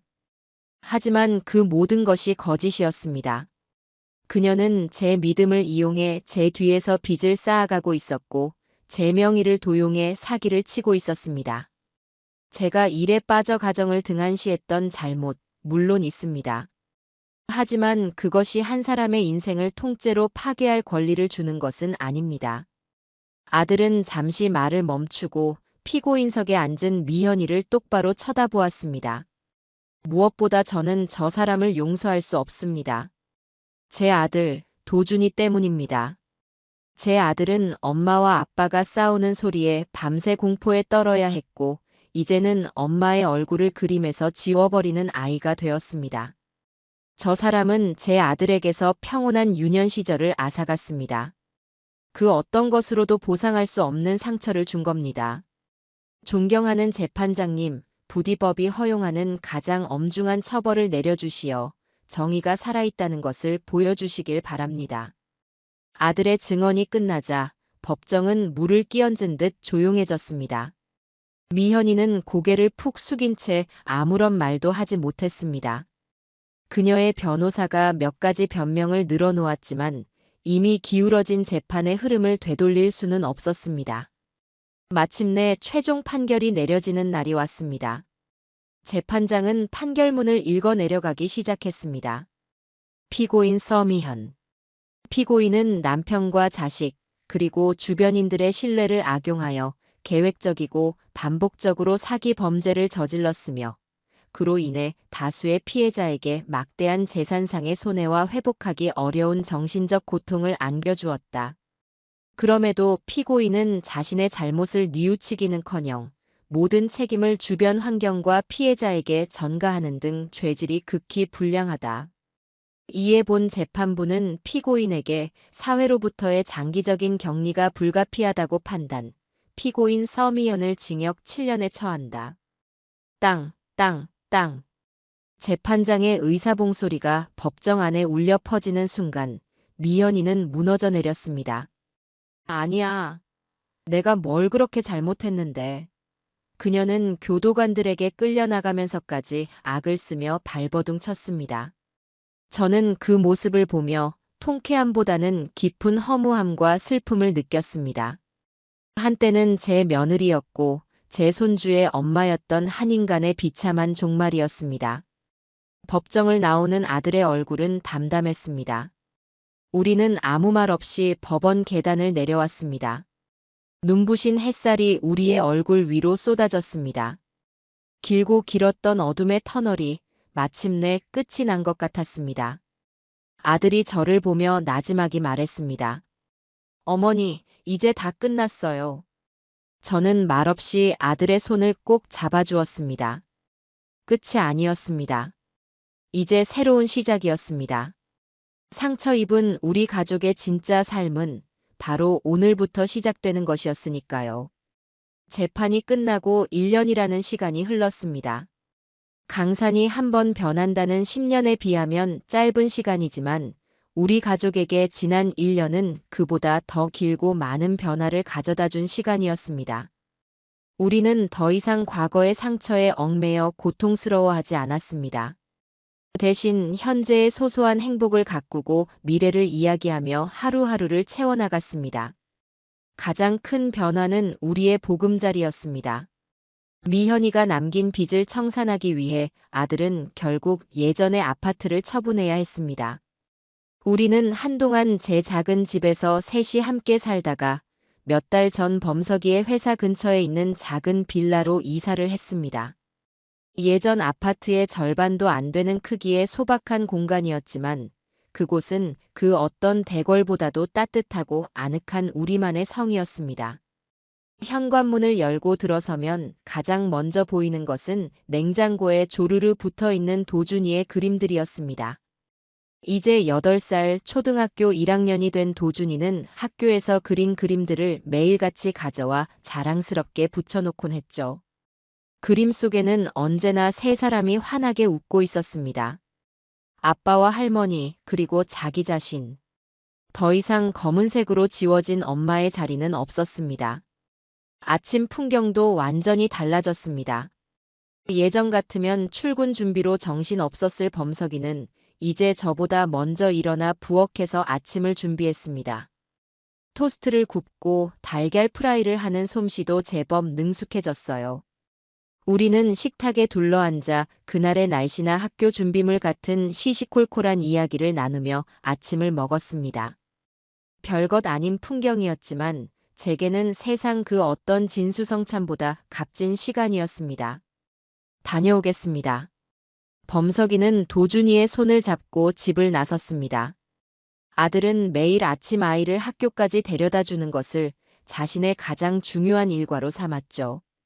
저는 창문 너머로 두 사람의 뒷모습을 보며 조용히 미소 지었습니다. 예전의 아들은 성공과 승진을 향해 앞만 보고 달리는 경주마 같았습니다. 하지만 이제 그는 자신의 옆을, 그리고 뒤를 돌아볼 줄 아는 진짜 어른이 되어 있었습니다. 아들이 회사를 간 사이 저는 집안일을 하거나 도준이의 학교 녹색어머니회 활동에 참여하기도 했습니다. 다른 학부모들은 제가 엄마가 아닌 할머니라는 사실에 처음에는 조금 놀라워했지만 이내 저를 도준이 할머니라 부르며 친근하게 대해주었습니다. 저는 그들과 어울려 아이들 교육 정보를 나누기도 하고 학교 앞 떡볶이집에서 수다를 떨기도 하며 평범한 학부모의 일상을 즐겼습니다. 예전에는 상상도 할 수 없었던 일이었죠. 오후가 되어 도준이가 학교에서 돌아오면 집은 다시 활기로 가득 찼습니다. 할머니, 오늘 받아쓰기 100점 맞았어요. 아이는 가방을 내려놓기가 무섭게 달려와 제 품에 안기며 자랑을 늘어놓았습니다. 저는 그런 손주를 꼭 안아주며 아낌없이 칭찬해 주었죠. 우리는 함께 숙제를 하고 간식을 먹고 때로는 동네 공원으로 산책을 나갔습니다. 도준이는 이제 더 이상 밤에 경기를 일으키지도 그늘진 표정을 짓지도 않았습니다. 친구들과 어울려 뛰어놀기 좋아하고 웃음 많고 씩씩한 아이로 자라주었습니다. 아이의 마음을 치료해 준 것은 비싼 심리 상담이 아니라 할머니와 아빠의 변함없는 사랑과 평온한 일상이었습니다. 저녁이 되어 범석이가 퇴근하면 우리 집의 행복은 절정에 달했습니다. 아들은 회사 일을 집에까지 끌고 오는 법이 없었습니다. 그는 현관문을 들어서는 순간부터 온전히 아빠와 아들의 역할로 돌아왔습니다. 오늘은 아빠가 요리사. 도준이 뭐 먹고 싶어? 짜파게티요. 아들은 서툰 솜씨로나마 저녁을 준비했고 우리는 다시 식탁에 둘러앉아 하루 동안 있었던 일을 이야기꽃을 피웠습니다. 도준이는 학교에서 있었던 일을 신나게 이야기했고 범석이는 그런 아들의 이야기에 진심으로 귀 기울여 주었습니다. 저는 두 사람의 모습을 그저 흐뭇하게 바라보는 것만으로도 배가 불렀습니다. 한 번은 범석이가 제게 이런 말을 한 적이 있습니다. 어머니, 예전에는 제가 정말 어리석었어요. 더 넓은 아파트, 더 좋은 차, 더 높은 직급. 그런 게 행복의 전부인 줄 알았어요. 그래서 앞만 보고 달렸는데 정작 제 옆에 있던 가장 소중한 것들은 모두 잃어가고 있었더라고요. 이제는 알아요. 진짜 행복은 그런 데 있는 게 아니라는 걸요. 아들은 거실 소파에 앉아 잠든 도준이의 머리를 쓰다듬으며 말했습니다. 지금이 훨씬 더 행복해요, 어머니. 비록 가진 것은 줄었지만 제 곁에는 어머니와 도준이가 있잖아요. 퇴근하고 돌아올 집이 있고 저를 기다려주는 가족이 있다는 게 얼마나 감사한 일인지 이제야 깨달았어요. 모든 게 다 어머니 덕분입니다. 저는 아들의 말에 아무 대답도 하지 못하고 그저 눈시울만 붉혔습니다. 우리는 모든 것을 잃었다고 생각했지만 사실은 가장 소중한 것을 얻은 것이었습니다. 서로의 소중함을 깨닫고 기댈 수 있는 어깨가 되어주는 법을 배웠으니까요. 그날 밤 저는 잠든 도준이와 범석이의 얼굴을 번갈아 보았습니다. 폭풍처럼 몰아쳤던 시련의 시간들이 필름처럼 스쳐 지나갔습니다. 아찔하고 고통스러웠던 순간들이었지만 그 시간들이 있었기에 우리는 지금의 단단한 행복을 누릴 수 있게 된 것이겠지요. 상처의 흔적은 희미해졌고 그 자리에는 새로운 살이 돋아나 있었습니다. 우리 가족은 그렇게 폐허 위에서 새로운 집을 짓고 있었습니다. 그 집의 이름은 아마도 사랑일 것입니다. 어느덧 따스한 햇살이 창문 가득 쏟아지는 봄날이었습니다. 저는 아침 일찍 일어나 이사 온 빌라의 작은 옥상 텃밭으로 향했습니다. 예전 집에 비하면 손바닥만 한 공간이었지만 이곳에서 저는 다시 흙을 만지고 씨앗을 심는 기쁨을 누리고 있었죠. 상추와 고추, 방울토마토 모종에 정성껏 물을 주며 저는 문득 몇 년 전의 그날을 떠올렸습니다. 모든 사건이 시작되었던 그날. 도준이의 걱정 어린 전화를 받고 불길한 예감에 휩싸여 반찬통을 싸들고 아들 집으로 향하던 그날의 제 모습을요. 만약 그때 제가 괜한 노파심이겠지, 며느리가 싫어할 텐데 하는 생각으로 발걸음을 돌렸더라면 지금 우리 가족은 어떻게 되어 있었을까요? 아마도 범석이는 모든 것을 잃고 길거리에 나앉았을 것이고 도준이는 씻을 수 없는 상처를 안은 채 살아가고 있었을지도 모릅니다. 생각만 해도 아찔한 가정이었습니다. 제 작은 용기가, 그날의 제 선택이 우리 가족을 구했다는 사실에 저는 새삼스레 가슴 벅찬 감사를 느꼈습니다. 저는 더 이상 과거의 일들을 떠올리며 분노하거나 슬퍼하지 않습니다. 그 시간들은 우리에게 고통을 주었지만 동시에 진짜 소중한 것이 무엇인지 깨닫게 해준 값비싼 수업료였다고 생각하기로 했으니까요. 며느리 미현이에 대한 생각도 많이 달라졌습니다. 처음에는 그녀를 향한 분노와 원망으로 잠 못 이루는 밤도 많았습니다. 하지만 이제는 그저 가엾고 어리석은 한 인간이었다는 생각이 듭니다. 채워지지 않는 욕망에 사로잡혀 자신과 주변 사람들을 모두 파멸로 이끈 그녀의 삶이 안쓰럽게 느껴질 뿐입니다. 물론 그녀를 용서한 것은 아닙니다. 그녀가 저지른 죄는 용서받을 수 있는 성질의 것이 아니죠. 다만 더 이상 제 마음속에 그녀를 위한 자리를 내어주지 않기로 한 것입니다. 제 마음은 이제 제 아들과 손주, 그리고 저 자신의 행복으로 가득 채우기에도 벅차니까요. 흙을 다 만지고 집으로 내려오니 주말을 맞아 늦잠을 잔 범석이와 도준이가 거실에서 뒹굴며 놀고 있었습니다. 할머니, 굿모닝. 도준이가 달려와 제게 안겼습니다. 저는 아이의 뺨에 아침 인사를 해주고는 부엌으로 향했습니다. 오늘 점심은 할머니표 특제 비빔밥이다. 두 사람 다 도와줄 거지? 네. 당연하죠, 어머니. 우리는 함께 점심을 준비했습니다. 범석이는 채소를 썰고 도준이는 달걀 지단을 식히며 조물조물 찢는 일을 맡았습니다. 작은 부엌에 세 사람이 북적이며 웃음꽃을 피웠습니다. 예전에는 상상도 할 수 없었던 꿈만 같은 풍경이었어요. 커다란 양푼에 밥과 각종 나물, 그리고 우리가 직접 키운 상추를 듬뿍 넣고 고추장과 참기름을 둘러 쓱쓱 비볐습니다. 고소한 냄새가 집 안가득 퍼져나갔습니다. 우리는 식탁에 마주 앉아 각자의 그릇에 비빔밥을 덜어먹기 시작했습니다. 우와, 역시 할머니 비빔밥이 세상에서 제일 맛있어요. 도준이가 엄지를 치켜 세우며 말했습니다. 그러게 말이다. 어머니, 이 나물 무치는 솜씨는 정말 아무도 못 따라가요. 범석이가 맞장구를 쳤습니다. 저는 두 사람의 칭찬에 어깨를 으쓱하며 말했죠. 너희들이 맛있게 먹어주니 기운이 나는구나. 많이들 먹어라. 우리는 특별할 것 없는 점심을 먹으며 학교 이야기, 회사 이야기, 그리고 다가올 여름 휴가 계획에 대해 이야기했습니다. 그 평범하고 소박한 대화 속에서 저는 진정한 행복이 무엇인지 온몸으로 느끼고 있었습니다. 행복은 더 넓은 집이나 더 비싼 자동차에 있는 것이 아니었습니다. 사랑하는 가족과 함께 둘러앉아 따뜻한 밥 한 끼를 나누고 서로의 눈을 보며 웃을 수 있는 것. 그것이 바로 행복의 본질이었습니다. 식사를 마치고 범석이는 설거지를 하고 저와 도준이는 거실 소파에 앉아 텔레비전을 보았습니다. 설거지를 마친 아들이 커피를 타와서 제 옆에 앉았습니다. 우리는 나란히 앉아 제잘거리는 도준이의 목소리를 배경음악 삼아 조용한 오후를 즐겼습니다. 저는 문득 제 이름이 구미선이라는 것을 떠올렸습니다. 지난 수십 년간 저는 누군가의 아내, 누군가의 엄마, 그리고 누군가의 시어머니라는 이름으로 불리며 살아왔습니다. 하지만 이제 저는 제 이름을 되찾았습니다.